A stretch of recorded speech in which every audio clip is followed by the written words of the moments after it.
এবার 24 ঘন্টার মধ্যে ইরানি কর্মকর্তাদের কাতার ছাড়ার নির্দেশ।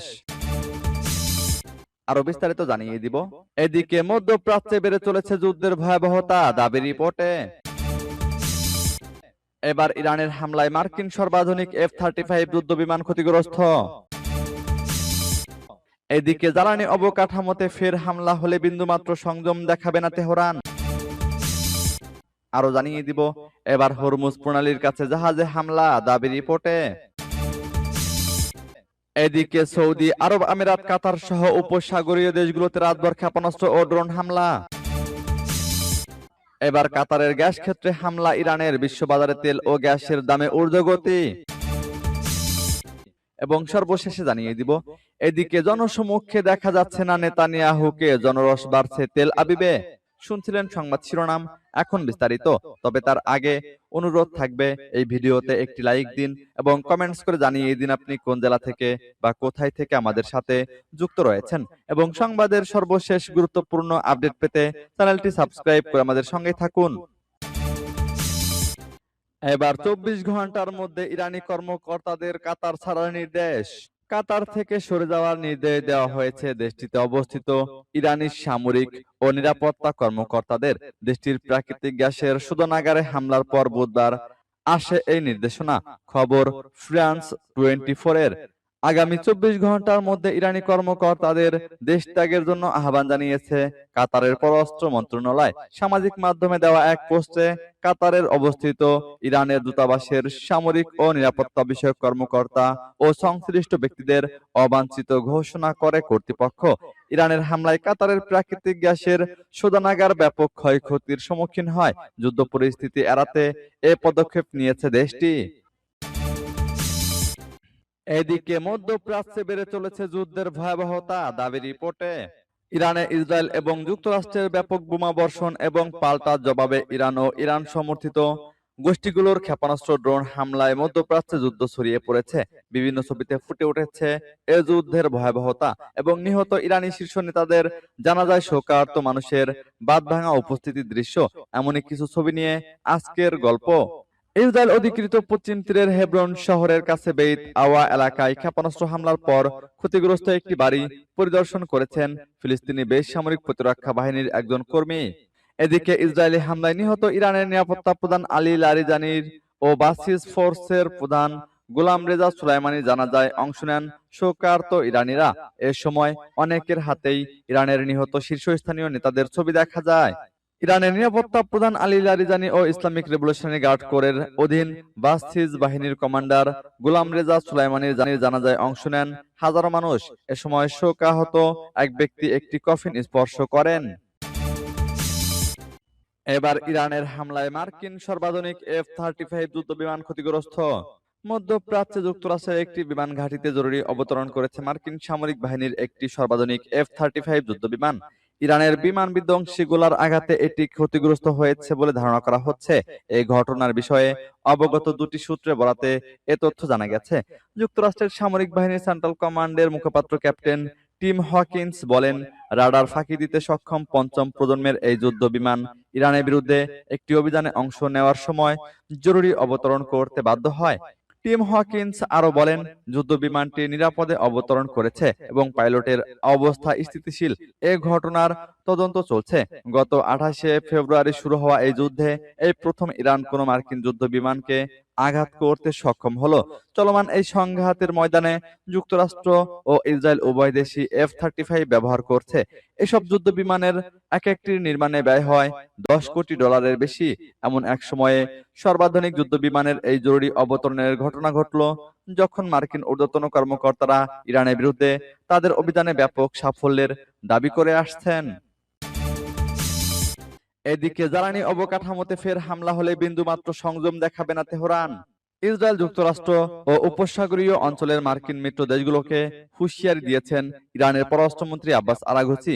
তিনি দাবি করেছেন, কাতারের রাস লাফান শিল্প এলাকায় তেহরানের শক্তির সামান্য অংশই ব্যবহার করা হয়েছে। বৃহস্পতিবার সামাজিক যোগাযোগ মাধ্যম এক্স পোস্টে দেওয়া এক বার্তায় এ হুঁশিয়ারি দেন তিনি। ইরানের পররাষ্ট্রমন্ত্রী বলেন, কাতার সহ উপসাগরীয় দেশে জ্বালানি অবকাঠামোর উপর তেহরান সক্ষমতার কেবল সামান্যই অংশই প্রদর্শন করেছে। যদি আমাদের নিজস্ব অবকাঠামো আবার লক্ষ্যবস্তু করা হয়, আরো কঠোরভাবে প্রতিক্রিয়া জানানো হবে। এক্স পোস্টে তিনি বলেন, আমাদের অবকাঠামোর উপর ইসরায়েলের হামলার প্রতিক্রিয়ায় আমরা আমাদের সক্ষমতার মাত্র সামান্য অংশ ব্যবহার করেছি। সংযমের একমাত্র কারণ ছিল উত্তেজনা হ্রাসের প্রতি সম্মান। আরাঘসি আরো বলেন, যদি আমাদের অবকাঠামো আবার লক্ষ্যবস্তু হয়, তবে বিন্দুমাত্র সংযম দেখানো হবে না।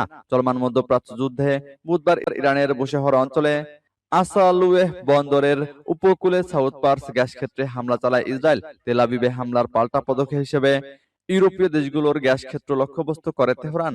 ইরানের বিপ্লবী গার্ড বাহিনী কাতারের রাস লাফান ইন্ডাস্ট্রিয়াল সিটির কয়েকটি তরলীকৃত প্রাকৃতিক গ্যাস উৎপাদন ও রপ্তানি স্থাপনায় কয়েক দফায় ক্ষেপণাস্ত্র হামলা চালায়।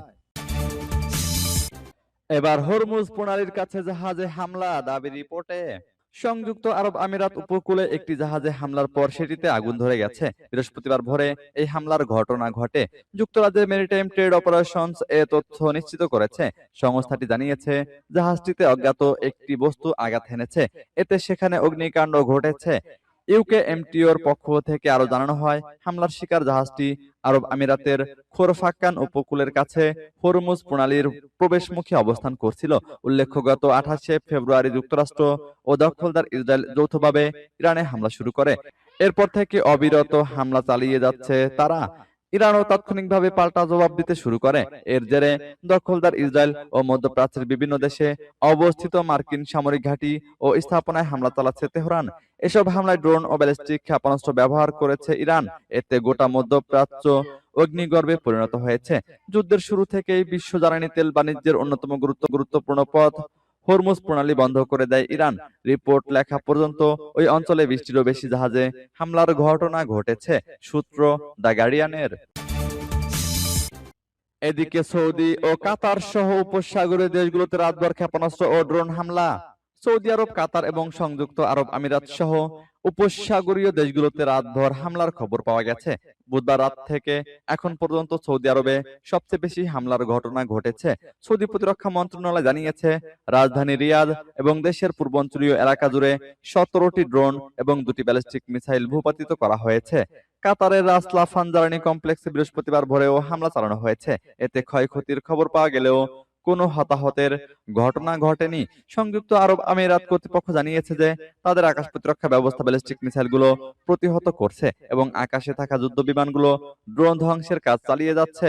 রাতভর 3টি সতর্কতা জারি করে নাগরিকদের নিরাপদ আশ্রয়ে যাওয়ার আহ্বান জানিয়েছে বাহরাইন। আর মিসাইল এবং ড্রোন হামলা প্রতিহত করার জন্য জানিয়ে বিবৃতি জারি করেছে কুয়েতের সামরিক বাহিনী। বুধবার ইরানের সাউথ পার্স গ্যাস ফিল্ডে হামলার পর উপসাগরীয় অঞ্চলে যুক্তরাষ্ট্রের সাথে সংশ্লিষ্ট তেল ও গ্যাস শোধনাগারগুলোতে আঘাত হানার হুমকি দিয়েছিল ইরানের সেনাবাহিনী। এবার কাতারের গ্যাস ক্ষেত্রে ভয়াবহ হামলা ইরানের। বিশ্ববাজারে তেল ও গ্যাসের দামে ঊর্ধ্বগতি। মধ্যপ্রাচ্যে সংঘাতের জেরে জ্বালানি বাজারে বড় ধরনের অস্থিরতা দেখা দিয়েছে। ইরান অঞ্চল জুড়ে জ্বালানি অবকাঠামোতে হামলা জোরদার করায় বৃহস্পতিবার তেল ও প্রাকৃতিক গ্যাসের দাম হঠাৎ করে বেড়ে যায়। বিশেষ করে কাতারের অন্যতম গুরুত্বপূর্ণ এলএনজি স্থাপনায় হামলার পর বাজারে চাপ আরো বাড়ে।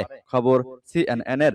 প্রতিবেদনে বলা হয়েছে, আন্তর্জাতিক মানদণ্ড ব্রেন্ট ক্রুড এবং সুইট তেল বা শোধন করে পেট্রোল ও ডিজেল তৈরির জন্য খুবই উপযোগী। তেলের দাম প্রায় 8% বেড়ে ব্যারেল প্রতি $115 পৌঁছায়। এর আগের দিন এটি $107.38 বন্ধ হয়েছিল, যা 2022 সালের মাঝামাঝি সময়ের পর সর্বোচ্চ। অন্যদিকে যুক্তরাষ্ট্রের মানদণ্ড ওয়েস্ট টেক্সাস ইন্টারমিডিয়েট প্রায় 1% বেড়ে ব্যারেল প্রতি $96 দাঁড়িয়েছে। এদিকে ইউরোপে প্রাকৃতিক গ্যাসের দাম একদিনেই 24% বেড়েছে এবং 28শে ফেব্রুয়ারি যুদ্ধ শুরু থেকে তা দ্বিগুণেরও বেশি হয়েছে। কাতারের রাষ্ট্রীয় জ্বালানি কোম্পানি কাতার এনার্জি জানিয়েছে, দেশটির রাস লাফান এলএনজি হাবে ইরানের ক্ষেপণাস্ত্র হামলায় ব্যাপক ক্ষয়ক্ষতি হয়েছে। রাস লাফান ইন্ডাস্ট্রিয়াল সিটি বিশ্বের বৃহত্তম তরলীকৃত প্রাকৃতিক গ্যাস স্থাপনা হিসেবে পরিচিত। এদিকে জনসমক্ষে দেখা যাচ্ছে না নেতানিয়াহুকে। জনরোষ বাড়ছে তেল আবিবে। ইরানকে ঘিরে চলমান যুদ্ধ পরিস্থিতির মধ্যে বেশ কয়েকদিন ধরে জনসমক্ষে দেখা না যাওয়ায় ইসরায়েলের প্রধানমন্ত্রী বেনিয়ামিন নেতানিয়াহুকে ঘিরে নতুন করে বিতর্ক ও উদ্বেগ তৈরি হয়েছে। তার এই টানা অনুপস্থিতিকে কেন্দ্র করে দেশটির রাজধানী তেল আবিবে বিক্ষোভ তীব্র আকার ধারণ করেছে। জানা গেছে, মার্চের মাঝামাঝি সময়ে হাজারো মানুষ রাস্তায় নেমে সরকারি ভবনের দিকে মিছিল করে প্রধানমন্ত্রীর অবস্থান সম্পর্কে স্পষ্ট ব্যাখ্যা ও জবাবদিহিতার দাবি জানান। বিক্ষোভকারীদের অভিযোগ, এক সপ্তাহেরও বেশি সময় ধরে নেতানিয়াহু জনসম্মুখে আসছেন না, যা চলমান মধ্যপ্রাচ্য সংকটের প্রেক্ষাপটে জনমনে উদ্বেগ ও অনিশ্চয়তা তৈরি হয়েছে। পর্যবেক্ষকরা বলছেন, সাধারণত নিয়মিত ভিডিও বার্তা ও নিরাপত্তা ব্রিফিং এ অংশ নেওয়া নেতানিয়াহুর এমন অনুপস্থিতি অস্বাভাবিক, বিশেষ করে যখন দেশটি বহুমাত্রিক নিরাপত্তা চ্যালেঞ্জের মুখে রয়েছে। তখন প্রধানমন্ত্রীর প্রকাশ্যে না আসা পরিস্থিতিকে আরো জটিল করে তুলেছে। বিক্ষোভে অংশ নেওয়া নাগরিকরা প্রধানমন্ত্রীর শারীরিক অবস্থা ও বর্তমান অবস্থান সম্পর্কে স্বচ্ছ তথ্য প্রকাশের দাবি জানান। তাদের আশঙ্কা, সরকার বাস্তব পরিস্থিতি গোপন করছে। এদিকে সামাজিক যোগাযোগ মাধ্যমে নেতানিয়াহুর শারীরিক অবস্থা নিয়ে নানা গুঞ্জন ছড়িয়ে পড়লেও সেগুলোকে ভুয়া খবর হিসেবে উড়িয়ে দিয়েছে প্রধানমন্ত্রীর কার্যালয়। সরকারি বক্তব্য অনুযায়ী তিনি সুস্থ ও নিরাপদ আছেন।